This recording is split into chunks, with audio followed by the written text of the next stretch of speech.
సాధారణంగా మీరు గమనించినట్లయితే మొదట మనం దేవుణ్ణి విడిచిపెట్టేస్తాం, దేవుణ్ణి విడిచిపెట్టి తిరుగుతాం, దేవుడిని విడిచిపెట్టి జీవిస్తాం, దేవుణ్ణి విడిచిపెట్టి ఇష్టానుసారంగా బ్రతికేస్తాం. మనం చేస్తున్న పాపిష్టి పనులు చూసి చూసి దేవుడు తట్టుకోలేక ఇక ఆయన మనం వదిలేస్తాడు. దేవుని చేత విడువబడిన వాడు ఏమవుతాడో తెలుసా? శత్రువు చేతికి అప్పగించబడతాడు. దయచేసి గమనించండి.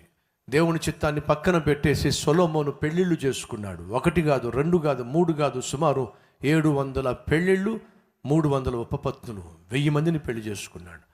దేవుడు సాక్షాత్తు దిగి వచ్చి సొలొమోనుతో, సొలొమోను నువ్వు చేస్తుంది తప్పో, ఏమిటి విచ్చలవిడితనం, ఏమిటి కామాతృత, ఒక స్త్రీ కాదు ఎంతమందిని మోహిస్తావు నువ్వు, ఎంతమందితో సుఖపడతావు నువ్వు పరిశుద్ధంగా జీవిస్తావని, పరిశుద్ధంగా పరిపాలన అందిస్తావని చెప్పి నేను నమ్మి నిన్ను రాజును చేస్తే ఏమిటి పాపిష్టి జీవితం, దయచేసి ఈ జీవితాన్ని విడిచిపెట్టో. దేవుడే దిగొచ్చి సొలొమోనుతో చెప్తే వినలేదండి. ఏం జరిగింది?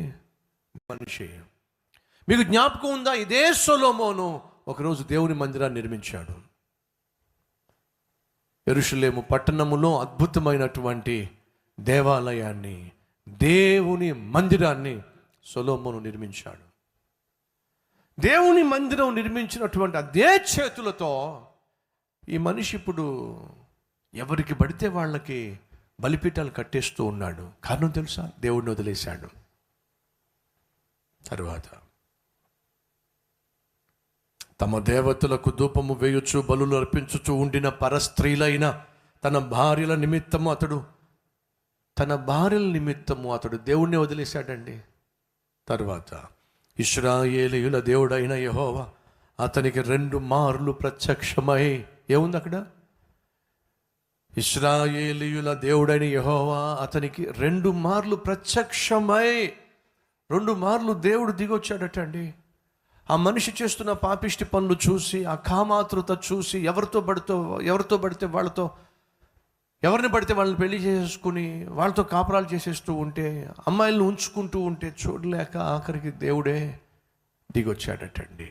ఒకసారి కాదు, 2 సార్లు దేవుడు దిగొచ్చాడు. దిగొచ్చి ఏమంటున్నాడో చూద్దాం రండి. యెహోవా అతనికి 2 మార్లు ప్రత్యక్షమై, నీవు ఇతర దేవతలను వెంబడింపవలదని అతనికి ఆజ్ఞాపించినను సొలొమోను హృదయము ఆయన యొద్ద నుండి ఏమిటి తొలగిపోయింది, వదిలిపడేశాడు. దేవుడే దిగొచ్చి సొలొమోను నువ్వు చేస్తుంది తప్పో అని చెప్పినా సరే వినలేదండి. ఈరోజు మన మధ్య అలాంటి వాళ్ళు లేరా? నువ్వు చేస్తుంది తప్పో, నువ్వు జీవిస్తున్న విధానం తప్పో, నువ్వు సంపాదిస్తున్న విధానం తప్పో, నీ భర్త పట్ల, నీ భార్య పట్ల నువ్వు వ్యవహరిస్తున్న విధానం తప్పో, నీ బిడ్డలను నువ్వు పెంచే విధానం తప్పో, ఉద్యోగంలో నీ ప్రవర్తన తప్పుగా ఉంది, స్నేహితులతో నీ ప్రవర్తన తప్పుగా ఉంది, పక్కింటి వాళ్ళు నీ ఇంటికి వచ్చినప్పుడు నీ చూపులు తప్పుగా ఉంటున్నాయి, నీ ఆలోచనలు తప్పుగా ఉంటున్నాయి, నీ మాటలు తప్పుగా ఉంటున్నాయి, నీ ప్రవర్తన తప్పుగా ఉంటుంది. పరస్త్రీ కనిపిస్తే చాలు నీ చూపులు తప్పుడు చూపులు. ఎన్నిసార్లు దేవుడు నువ్వు చేస్తున్న తప్పులను గురించి సూటిగా స్పష్టంగా నీతో చెప్పలేదు, నిన్ను హెచ్చరిక చేయలేదు? నువ్వు చేసిందేమిటి? లెక్క చేయకుండా జీవిస్తున్నావు. నీలో ఉన్న లోపాలను దేవుడు ప్రతిసారి బయట పెట్టినప్పుడు నువ్వేం చేశావు? ఈ అరుపులు, ఈ కేకలు కామనే, ఈ హెచ్చరికలు కామన్.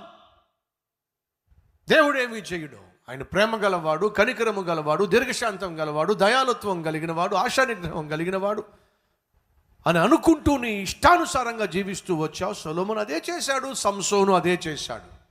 కానీ దయచేసి గమనించండి, there is a limit for God's patience. దేవుని యొక్క ఓర్పుకు ఒక లిమిట్ ఉంది. ఆ లిమిట్ వరకు మనం ఆయనను పరీక్షించినట్లయితే ప్రమాదం. మీరు రబ్బర్ బ్యాండ్ తీసుకోండి, రబ్బర్ బ్యాండ్ తెలుసు కదా మీకు, ఆ రబ్బర్ బ్యాండ్ తీసుకోండి, దాన్ని లాగండి, ఏం గాల, ఇంకొంచెం లాగండి, ఏమీ గాల, ఇంకొంచెం లాగండి, ఏమీ గాల, లాగారు, తెగింది. ఏమైంది చెప్పండి? ఇటు తగిలింది, ఇటు తగిలింది. ఏం చేసావు? తెగేదాకా లాగుతున్నావు. దేవుని ఓర్పును పరీక్షిస్తున్నావు.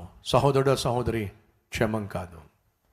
ఆయన ఏమి చేయట్లేదు కదా, ఆయన నన్ను శిక్షించట్లేదు కదా, యాక్సిడెంట్ ఏమీ జరగలేదు కదా, రోగం ఏమీ రాలేదు కదా, ఎంత పాపం చేసినా ఎంతమంది తిరిగినా కుదరని రోగాలు ఏమి రావట్లేదు కదా, అయితే దేవుడు చూసి చూడనట్టుగా వదిలేస్తున్నాడేమో అని నువ్వు అనుకుంటున్నావు. కానీ నువ్వేం చేస్తున్నావు? దేవుని ఓర్పును పరీక్షిస్తున్నావు. ఏదో ఒక సమయంలో దేవుడు ఛీ అన్నాడంటే నీ బ్రతుకు ఛీ అయిపోతుంది. జాగ్రత్త. సొలొమోనా, నా మాట విను. సొలొమోనో, నా మాట విను. వెళ్ళా. మళ్ళీ దేవుడు ప్రత్యక్షమై, సొలొమోన్ నా మాట విను. వెళ్ళా. ఏం జరిగింది చదువుదారండి.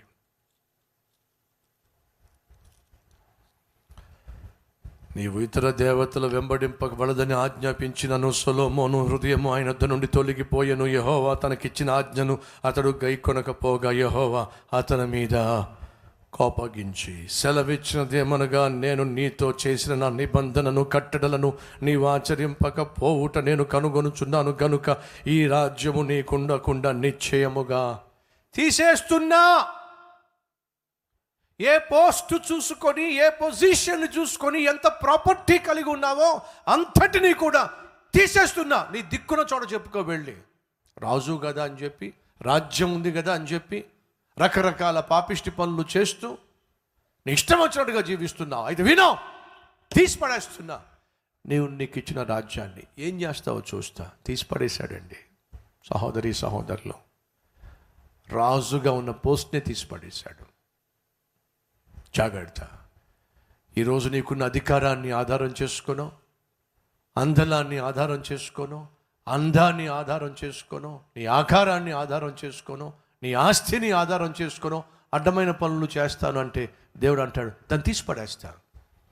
నీకున్న అందాన్ని, నీకున్న ఆకారాన్ని, నీకున్న అధికారాన్ని, నీకున్న ఆస్తిని నీకు దూరం చేసి పడేస్తా. ఏం చేస్తావో నేను చూస్తా.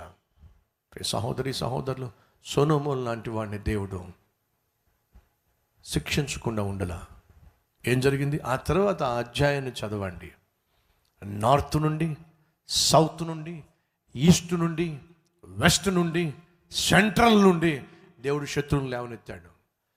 సొలొమోను పరిపాలిస్తున్న రోజుల్లో 40 సంవత్సరాలు ప్రశాంతంగా ఉన్న రాజ్యం కాస్త ముక్కలైపోయింది. 2 ముక్కలైపోయింది. జాగ్రత్త. దేవుడు కళ్ళు ఎర్ర చేస్తే ముక్కలైపోతుంది నీ ఉద్యోగం, ముక్కలైపోతుంది నీ వ్యాపారం, ముక్కలైపోతుంది నీ జీవితం. ఆ రోజు రాకూడదని ప్రభు పేట మనవి చేస్తున్నాను.